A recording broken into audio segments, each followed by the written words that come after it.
All right, hello, wine drinking people. Finishing up our what I drank this week, and we had some good drinking in the store, man. And it's good to see people that talented people in the wine business starting up their own company.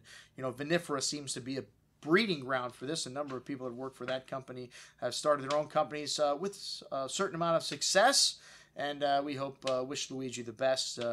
Always did us right here at the Wine Watch when he was with Vinifera. And he's got some really good wines, man. And that's really all we care about. Luigi, we love you. But if your wine sucked, I mean, we, wouldn't love you as much. All right, the first winery, Capannelle. This is a Chianti Classico producer.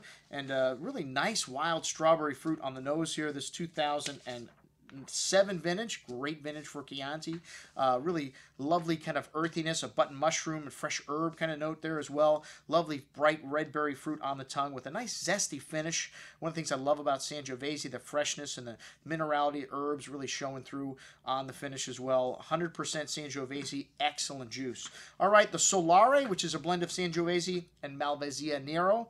Really big bouquet here on the nose. Black plum, black cherry fruit, black licorice, spice, black earth, truffle. Really complex, thick and juicy on the tongue with just layers of black cherry and wild strawberry fruit, black licorice spice, truffles, again showing up on the finish.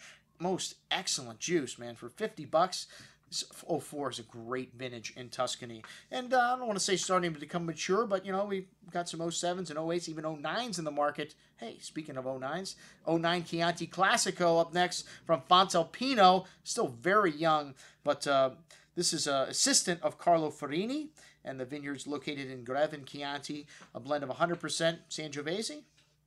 100% Sangiovese. Big Slavonian oak used here, traditional producer. Lovely perfume on the nose here of this wine. Pretty floral notes, lavender, black soy, exotic nuances, black to the black cherry and black raspberry fruits, and lovely freshness on the palate here. This 2009 is a great vintage, but still very young. We'd like to have this a little bit of time on this wine. Lovely concentration and spice on the finish. $25.75. This one will definitely be coming into the store. We need a nice Chianti in that price range, Luigi. All right, the Fontalpino Chianti Classico Riserva.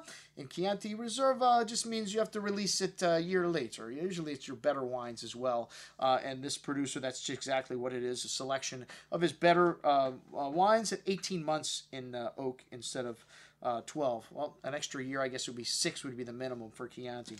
All right, well, this wine's got a really nice ripe black cherry and plum-like fruit on the nose with great complexity, that fresh earth and kind of wild herbs, and a lovely concentration of fruit on the palate. 2008, a bit more forward of a vintage, not quite as much structure as the 09s, but, really nice, nicely built wine with some nice earthy characters to the finish. Bitter cocoa, kind of dried meats, a lot going on there. Excellent juice. That is what I had to drink this week, folks. I'm your host, Andrew Lampasoni, signing off for the Wine Watch, saying remember, always drink the good stuff first.